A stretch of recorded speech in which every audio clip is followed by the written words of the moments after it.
العالمين وبه نستعين والصلاة والسلام على أشرف الأنبياء والمرسلين سيدنا ومولانا وعلى آله وأصحابه أجمعين. سبحانك لا علم لنا إلا ما علمتنا إنك أنت العليم الحكيم ولا حول ولا قوة إلا بالله العلي العظيم. السلام عليكم ورحمة الله وبركاته. ونصلي ونسلم على النبي الكريم المصطفى صلى الله عليه وسلم وعلى آله وأصحابه وذريته وتابعين وتابعيهم بإحسان إلى يوم الدين. اللهم فقهنا في الدين، اللهم فقهنا في الدين وافتح علينا فتوح العارفين واجعل أعمالنا خالصة لوجهك الكريم. اللهم افتح بيننا وبين قومنا بالحق وأنت خير الفاتحين. اللهم ارزقنا علما نافعا وارزقنا فهما. Pertama sekali kita sama-sama merafakkan kesyukuran kita kehadrat Allah Subhanahu wa taala.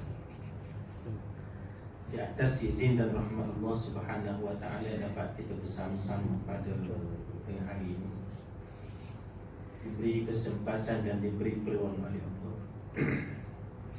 Mudah-mudahan dengan kesempatan dan peluang yang Allah Ta'ala berikan kepada kita,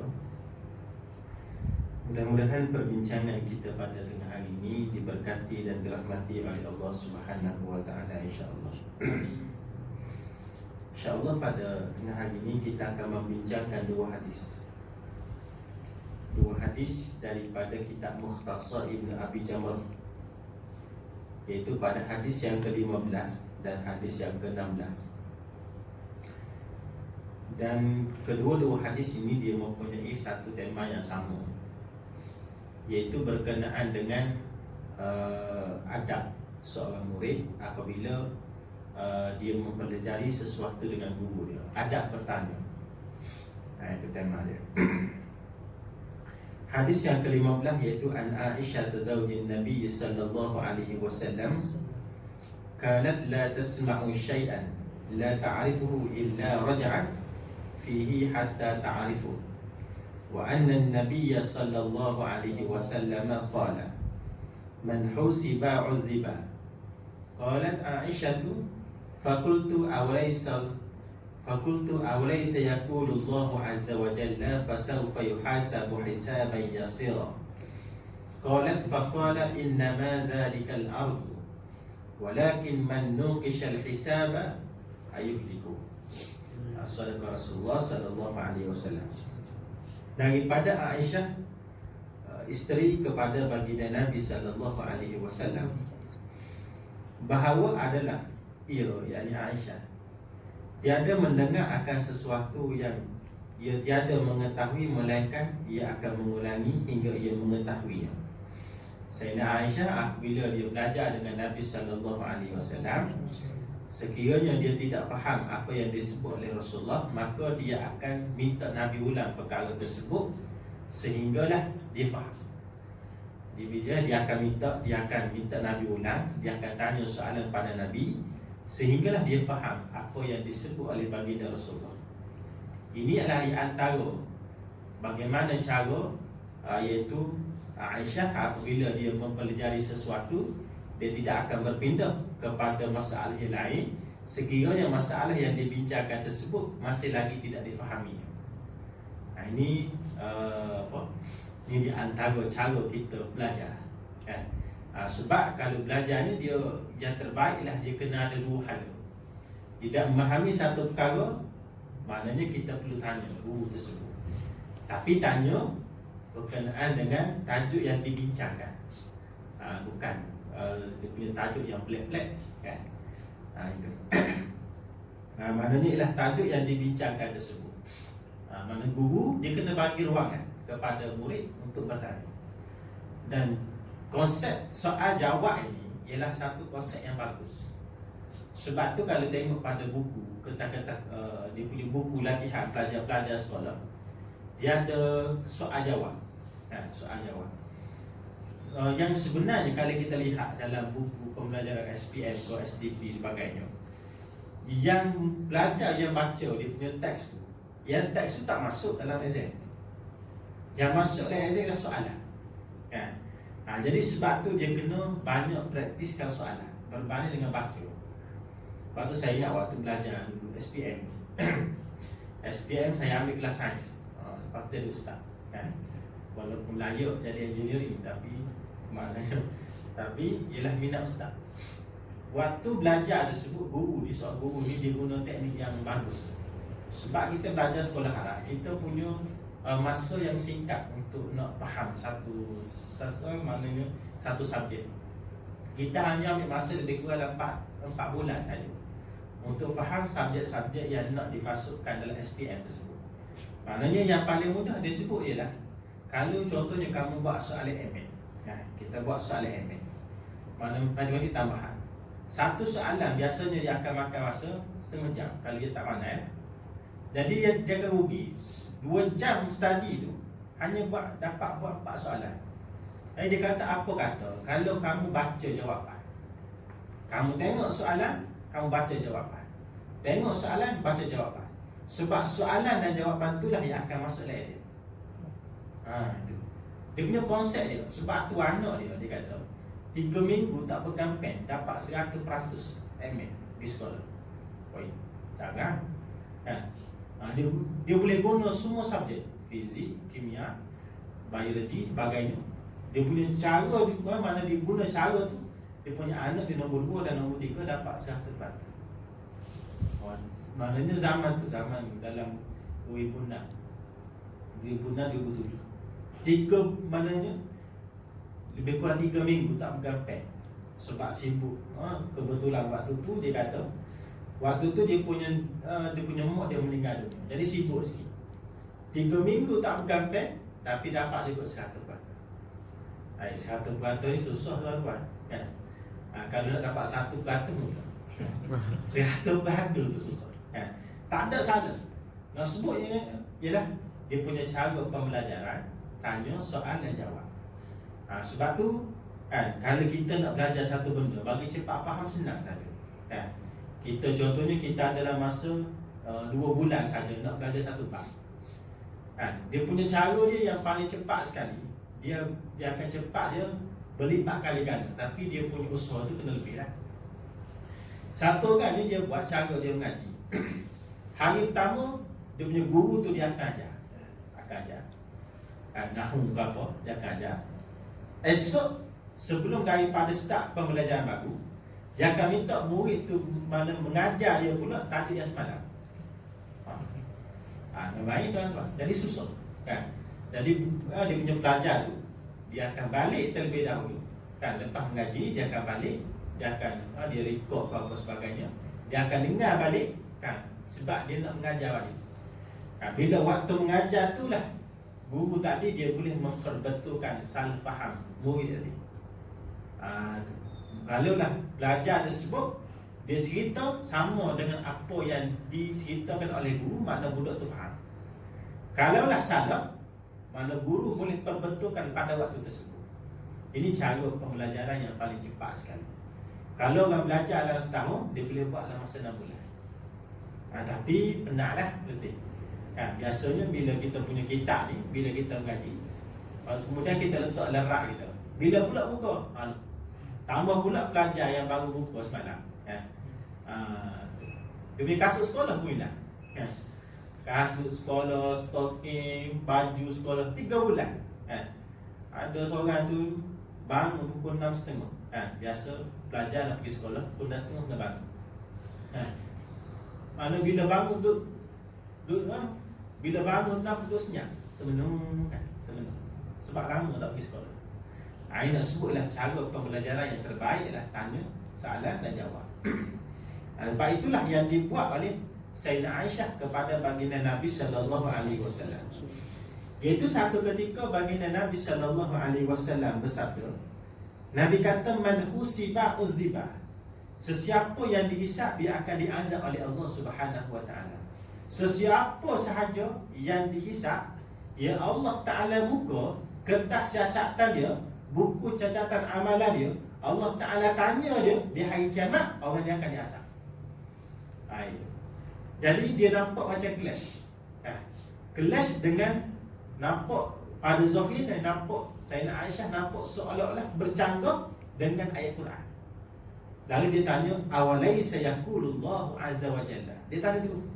Dia kata, tidakkah Allah Subhanahu wa taala berfirman di dalam Al-Quran, Tuhan kata fayawfa yuhasabu hisaban yasira. Maka orang mukmin ni, orang ni akan dihisab dengan hisab yang mudah. Sebab Rasulullah sebut tadi, sesiapa sahaja yang dihisab, orang tu akan masuk dalam mana orang tu akan diazab. Tapi dalam ayat Quran, Tuhan kata orang tu dihisab dengan hisab yang mudah. Dengan hisab yang mudah, dengan makna orang tersebut akan dapat masuk syurga Allah. Dan orang tu tidak akan diazab oleh Allah. Nampak seolah-olah wujudnya, maknanya percanggahan antara hadis dengan Al-Quran. Tapi kita kena faham bahawa Al-Quran dengan hadis ni dia tidak akan bercanggah. Sekiranya kita baca tiba-tiba nampak percanggahan, maka pada waktu tersebut kita kena tengok apa maksud ayat tadi dan apa maksud hadis. Sekiranya tengok zahirnya berlaku percanggahan, sebab tu dia punya Al-Quran, dia punya hadis ni dia tidak boleh baca sendiri, tuan. Macam kita lah, kalau tuan-tuan masuk sikit sidang parlimen contoh. Dalam sidang parlimen dia ada konsti, dia ada perlembagaan, ataupun dalam negara kita ataupun kita masuk mahkamah yang ada perlembagaan. Dan kalau kita baca secara direct, tuan-tuan beli di kedai, lepas tu kalau kita baca direct kita takkan faham. Bukan kata baca hafal satu teks tu, satu buku tu kemudian nak jadi maknanya terhakir sebagai, tak boleh. Sebab orang yang dapat faham dia punya konsti tu tadi ialah mereka yang terlibat dengan praktis. Dia ada standing order dan sebagainya, dia ada pencerahan dia, apa maksud dalam dia punya pentafsiran di dalam yang disebut dalam perlembagaan dan sebagainya. Jadi sebab itulah maknanya ialah kalau kita nak baca Quran dan Sunnah secara terus, mana kita perlu hati-hati. Dan sebelum nak ambil kefahaman lah, nak berhujah sebagainya. Kalau baca saja tak ada masalah, baca saja, baca hadis saja tak ada masalah. Cuma nak berhujah, nak faham konteks maksud tadi, bimbang wujudnya percanggahan dan sebagainya. Ini dia kena tengok maksud yang telah dihuraikan oleh para alim ulama dalam tafsir dan juga hadis. Itu tuan-tuan. Maknanya, dan begitu juga ialah kalaulah tiba-tiba kita baca hadis, tiba-tiba bercanggah dengan akal kita, jadi kena tengok sama ada yang salah itu kefahaman hadis, mana kefahaman kita tentang hadis, mana ataupun ialah yang salah ialah dia punya pemikiran kita tu tak salah. Sebab tu kalau wujudnya percanggahan, dia kena tengok balik. Sebab akal ni dia mesti selari dengan hadis, dia mesti selari dengan syariat.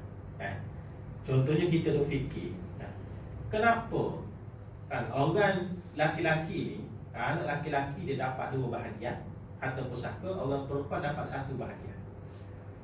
Nampak macam tak adil. Maknanya kita, bila kita tengok, nampak macam tak adil. Tak adil ni.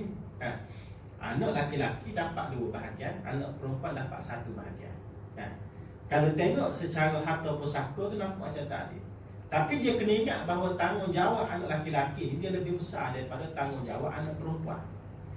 Anak laki-laki dia wajib bagi nafkah kepada ibu dan ayah dia sekiranya ibu dan ayah dia maknanya tidak kuat untuk bekerja. Wajib. Kalau anak laki-laki tu kaya, tuan, mak ayah dia miskin, dia tidak boleh bagi zakat kepada ibu dan ayah dia. Sebab zakat ni tidak boleh diberikan kepada orang yang wajib kita, mana orang yang wajib kita tanggung. Begitu juga kalaulah ayah kita dah huzur dan kita anak sulung mempunyai adik lebih kurang 2-3 orang lagi, dan mana family tak mampu nak tampung adik kita, pada waktu tersebut wajib untuk kita tampung bagi nafkah pada adik-adik kita, sebab kita anak laki-laki. Begitu juga kalau dia berkahwin, dia perlu bagi nafkah kepada isteri dia, dan dia perlu bagi nafkah kepada anak.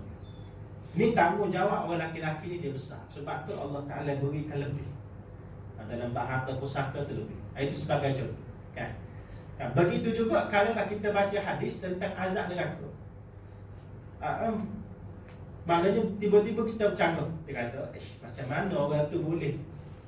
Macam mana orang tu boleh hidup, mati, kemudian hidup balik? Sebab tak ada bukti mana secara dia punya saintifik tak ada. Jadi kena tengok balik pemikiran kita bahawa manusia tidak boleh hidup semua selepas meninggal dunia, itu salah. Pemikiran kita tu salah. Sebab tu akal dengan dia punya syariat, dia tidak akan ada pertentangan. Sebab tu kalaulah akal kita tiba-tiba selari dengan syariat, maknanya pemikiran kita tu betul. Kalau tiba-tiba bercanggah, bermakna pemikiran kita tu salah. Itu maknanya ialah bila wujud pencanggahan lalu ditanya. Saya ingat Aisyah tanya baginda Nabi SAW. Dan Nabi menjawab, Nabi kata innama dzalikal ardu. Nabi kata hanya saja yang disebut dengan hisab yang mudah itu tadi ialah maknanya Allah Ta'ala hanya sekadar membentangkan amalan tersebut di hadapan pada orang mukmin tadi. Di hari kiamat, iaitu Allah Ta'ala membentangkan amalan yang dia lakukan di atas dunia, kemudian Allah Ta'ala tak tanya. Mana Allah Ta'ala terus masukkan orang tu ke dalam syurga Allah dengan rahmat Allah. Ini maknanya kalau Allah Ta'ala buka kertas siasatan, bila Allah Ta'ala maknanya mula tanya, Nabi sebut walakin man nukishal hisaba. Serta mana Nabi sebut tetapi sesiapa yang dibincangkan hisab dia, hisab dia dibincangkan secara detail, Allah Ta'ala tanya satu persatu, ayuhliku, nescaya orang yang akan binasa. Itu tuan. Sebab tu kita mengharapkan bahawa Allah Ta'ala hisab kita dengan hisab yang mudah. Makna hanya sekadar dibentangkan. Kalaulah Allah Ta'ala makna bincangkan amalan yang kita lakukan di atas dunia, nescaya kita akan musnah pada waktu tersebut. Sebab apa? Sebab dengan nikmat yang Allah Ta'ala berikan kepada kita, tak mampu dengan ibadah. Makna ibadah yang kita buat tu tak mampu dengan amal, makna dengan nikmat yang Allah Ta'ala berikan pada kita. Sebab tu kita mesti faham satu benda bahawa kita ni, manusia ni, dia akan masuk ke dalam syurga Allah bukanlah dengan orang tu bukanlah masuk dengan dalam syurga Allah dengan amalan dia, tapi dia masuk dalam syurga Allah dia maknanya dengan rahmat Allah Subhanahu wa taala. Ada satu kisah ni masyhur yang dalam kitab disebut. Dalam satu kisah ada seorang abid Bani Israel yang mana dia beribadah kepada Allah selama 500 tahun. Lama 500 tahun ni. Kita hidup pun tak sampai baru 30 tahun, 60 tahun baru. 500 tahun dia hanya beribadah kepada Allah Ta'ala saja. Dan dia tinggal di satu pulau. Pulau tu jauh daripada manusia, dikelilingi oleh air laut. Makna dikelilingi oleh laut dan jauh daripada manusia. Bila dia beribadah pada Allah, pada waktu tu Allah Ta'ala memberikan kepada dia satu mata air. Dan juga Allah Ta'ala tumbuhkan buah delima di pulau tersebut. Jadi bila dia buat ibadah, pada waktu pagi dia akan minum air daripada mata air tadi, dan dia boleh makna memakan buah delima tersebut. Jadi dia selamatlah. Makna tak lapar dan sebagainya. Dia fokus kepada ibadah saja tuan. Hidup 500 tahun jauh daripada manusia, tak buat maksiat pada Allah, dan Allah Ta'ala hanya berikan kepada dia mata air dan buah delima. Nak banding dengan kita jauh tuan. Dari sudut kuantiti ibadah jauh. Dia 500 tahun, kita berapa baru? Dari sudut nikmat kita lebih daripada nikmat dia. Nikmat yang Allah berikan pada kita lebih daripada nikmat yang Allah Ta'ala berikan. Maknanya yang diberikan kepada hamba tersebut. Nak sebutnya ialah Nabi nak sebut bahawa orang ni hidup ibadah dia banyak daripada umat Rasulullah, dan nikmat dia sikit berbanding kebanyakan orang. Lalu dia minta pada Allah supaya Allah Ta'ala matikan dia sewaktu mana dalam keadaan sujud. Doa dia diperkenalkan oleh Allah, dan memang dia mati dalam keadaan sujud. Matilah kat sujud ni hebat tuan-tuan. Kita kalau mati dalam masjid pun kira hebat dah. Matilah dalam keadaan sujud. Ada seorang guru tu dia mati dalam keadaan sujud. Sebab dia kata dalam hidup dia tak pernah dia solat duduk. Tak pernah. Walaupun sakit macam mana sekalipun dia akan solat berdiri juga. Akhir sekali dia meninggal dunia dalam keadaan sujud. Kita ni sakit, bukan sakit kaki pun kan. Dia punya sakit ibu kaki saja. Dah duduk dah. Ambil kursi bagai apalah, bila syariat bagilah. Boleh, tak ada masalah. Cuma nak sebutnya orang ni hebatlah, boleh mati dalam keadaan sujud. Di hari kiamat, pada mana di hari kiamat disebut bahawa Allah Ta'ala panggil hamba ni. Dan pada waktu tersebut Allah Ta'ala kata pada dia, wahai hamba-Ku, segala amalan kamu telah aku terima dan kamu masuk ke dalam syurga-Ku dengan rahmat. Mana Allah Ta'ala sebut macam tu. Lalu si Abid tadi kata, ya Allah, dia kata, ya Allah, aku minta maaf lah. Sebab aku nak masuk ke dalam syurga-Mu dengan amalan, bukan dengan rahmat. Lalu pada waktu tersebut Allah Ta'ala panggil malaikat. Panggil malaikat untuk timpan amalan dia. Sebelah, mana satu belah pihak, contohnya sebelah kanan, diletakkan nikmat yang Allah Ta'ala berikan pada dia. Nikmat seperti mana kita biasalah, tangan, mata dan sebagainya. Kemudian nikmat air dengan buah delima. Kemudian sebelah kiri lagi ialah ibadah dia selama 500 tahun. Bila ditimbangkan, berat pada sebelah nikmat lagi. Lalu pada waktu tersebut Allah Ta'ala kata, wahai malaikat, ambil hamba-Ku ini masuk ke dalam neraka. Kemudian mana si Abid tadi sebut, dia kata, ya Allah, maknanya, ya Allah, masukkanlah aku ke dalam syurga-Mu dengan rahmat. Waktu Nabi sebut, Nabi kata tidak ada orang yang boleh masuk ke dalam syurga Allah dengan amalan dia. Semua masuk syurga ni dengan rahmat Allah. Termasuklah baginda Nabi sallallahu alaihi wasallam. Ini yang disebut hadis. Sebab tu tuan-tuan yang dirahmati oleh Allah Subhanahu wa taala, jadi kita kena fahamlah. Jadi kita buat ibadah ini untuk mendapat rahmat Allah Subhanahu wa taala. Kalau ikut amalan kita ni berapa banyak sangat kan. Solat duha pun kadang-kadang buat, kadang-kadang tinggal kan. Tetapi nak sebutnya ialah kita ni mengharapkan agar Allah Ta'ala masukkan kita ke dalam rahmat Allah, mana ke dalam syurga dengan rahmat Allah. Ada ustaz ni dia bagi, seorang ustaz tu dia bagi satu contoh kan. Tapi nak dapat rahmat dia kena ada tiket lah. Tiket tersebut ialah amalan kita kan. Contohnya kita nak pergi stadium kan. Kita nak tengok perlawanan bola sepak, Manchester United lawan Liverpool. Pergi di UK kan. Nak tengok Liverpool kena titik. Bila kita pergi, mana syarat nak masuk dalam stadium, dia kena ada tiket kan. Jadi pemilik pada stadium tu kan, bila orang ada tiket dia bagi masuk. Kita beli tiket dan dia adalah pemilik stadium. Kalaulah tiba-tiba sampai giliran kita, dia sekat, dia kata kamu tak boleh masuk. Walaupun kita ada tiket, tapi stadium tu ialah hak dia. Dia boleh bagi ke mana dia boleh bagi. Sama ada nak masuk pun boleh, tak masuk pun boleh. Tapi kena ada tiket lah dulu. Begitu juga kalau orang tu tiba-tiba tak beli tiket, tapi dia buat muka kesian, pemilik stadium tu dia boleh bagi kebenaran pada orang tu tadi untuk masuk. Sebab stadium tu ialah milik dia. Sama juga dengan syurga Allah Subhanahu wa taala. Secara asasnya Allah Ta'ala boleh masukkan syurga ni kepada sesiapa sahaja dia. Yang Allah Ta'ala pilih masuk dalam syurga, Tuhan akan pilih masuk mengikut pada kehendak dia. Tapi dia punya Tuhan janji bahawa Allah yang beramal soleh, yang beriman, Allah ni akan dapat masuk syurga Allah Subhanahu wa taala. Jadi kita hidup atas dunia ni memenuhi syarat tadi.